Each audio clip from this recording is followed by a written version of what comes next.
They're being taken care of. They're children. They're just children. I mean, extremely emotional language being used there, and rightly so. I mean, it's extremely devastating to hear those mothers recounting losing their children which have been underground now and held hostage for a month today. Eylon, when you listen to things like that, that must distress you enormously. But why do you think it's so that the world keeps focusing mainly on the children of Palestine and seemingly not standing up for getting these hostages released?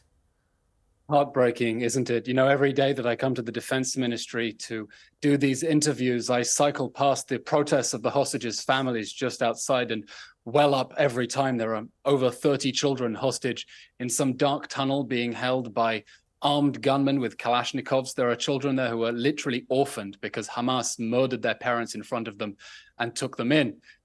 Now, when we look at the Gaza Strip, that is the main humanitarian question on our mind, the fate of the 240 plus hostages who have been held incommunicado for a month without any access to the Red Cross. We don't know whether families are together, have been torn apart, what they've been fed, whether the elderly have been given medication. We know that Hamas is a brutal, bloodthirsty terror organization that raped, murdered, and slaughtered their family and neighbors before abducting them into the Gaza Strip. And we expect the world to rightfully demand their immediate and unconditional return and absenting effective diplomatic pressure to bring them back. That's why we're going in. We're not waiting for the UN to send a fax to Hamas to ask them to give our hostages back. We're going in order to free them and to make sure that Hamas can never hurt our people again. And can you reiterate what I think is Israel's position, is that there is no question of even considering a ceasefire until those hostages are released? Am I right on that?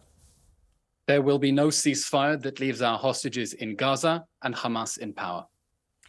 I mean, as we speak, my understanding is that people in northern Gaza have been given 4 hours to evacuate, once again being told to get to safety in the south, talking of very small humanitarian pauses to potentially try and get aid to civilians who need medication, food. I mean, what sort of steps is Israel taking, other than these measures that we've heard announced, to make sure that there are as few civilian casualties as possible?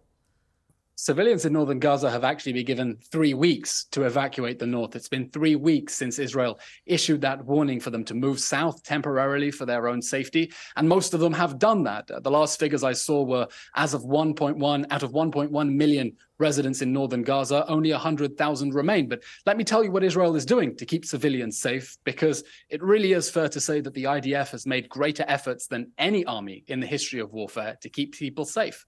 First of all, 3 weeks' notice to get out of the way. It's fair to say we've surrendered the element of surprise and put our own troops at risk. Our soldiers have made 20,000 individual phone calls to people in Gaza, telling them to move. We've dropped 1.5 million leaflets. We've given over 10 million text messages and recorded messages urging people to leave. And we've opened at least 3 humanitarian corridors, one of which this week was attacked by Hamas. Hamas terrorists fired mortars at the Israeli soldiers who were facilitating people moving south. Now, let me tell you what the absurdity is. In every war, the international community and UN institutions make maximal efforts to get civilians out of harm's way. That is their responsibility as an international community. And this is the only conflict that I'm aware of where Israel is being condemned by UN agencies for efforts to get the other side's civilians out of harm's way so they won't face the consequences of the danger that their leaders have put them in. You know, the fighting in northern Gaza is going to get very dangerous. Just yesterday, we exposed rockets inside a mosque, tunnels that literally went through people's living rooms. We've shown how the main Hamas headquarters is located underneath the Shifa hospital in Gaza. These are all war crimes, and those are all legitimate targets. And so we're asking people to get out of the way, doing more than any army in history to get them out of the way so we can go after the perpetrators who did October 7th and make sure they can never hurt our people again. Eylon, I kind of struggle to see the difference between a humanitarian pause and a ceasefire, but nevertheless, both Joe Biden and now our Prime Minister, Rishi Sunak, are stressing there is a difference, and they are calling for humanitarian pauses in the bombing and the shelling and the fighting to get some victims to safety. Is there any chance that Israel would agree to these so-called humanitarian pauses? There will be no ceasefire. We're going to continue with our campaign to destroy Hamas in response to the October 7th massacre. Eylon. No, Are you then categorising a humanitarian pause as a ceasefire? Because I'm damned if I can see the difference. The Prime Minister said yesterday, if we're talking about tactical pauses, an hour here, an hour there, in order to let humanitarian aid in or let our hostages out, that is something we would consider in accordance with the operational circumstances at the time. But we'd be talking about minor pauses to facilitate the provision of humanitarian aid. I should add, Israel at the moment is thumping Hamas in the north of Gaza.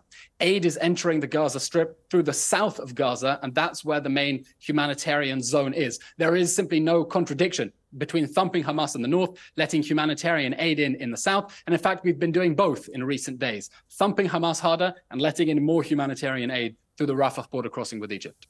Eylon Levy, thank you very much for your time. Israeli government spokesman there.